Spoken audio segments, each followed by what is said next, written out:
Hello, this is Jim. In this tale, I'm going to talk about the first job I got when I was on Oahu.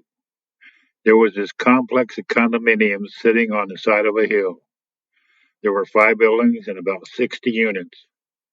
Mike had heard the manager was looking for somebody to install siding on all the buildings.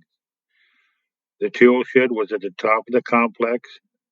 There was a big stack of siding near the condo's end wall, and a skill saw cord rolled out. The manager saw Mike and I coming up the slope and asked what we wanted. I told him I was a journeyman carpenter, and he told me to make a 90 angle cut with a 45 angle. I took his square and pencil, made the line, made the angle adjustment on the skill saw, propped a board across my foot, made the cut. He looked at the board, then at me, and he said, "You're hired." I told him about how I was going to need scaffolding. He said it would be on site in a couple of hours. So while I was waiting for the scaffolding, I looked at the building and worked out in my head which way would be best to install the siding. The the end of the building was over 20 feet high.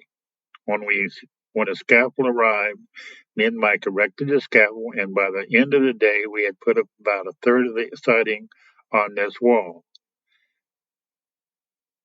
Mike and I finished this wall and then had to break down the scaffolding, move it to another end wall, and erect it for that wall. Simple, but labor intensive.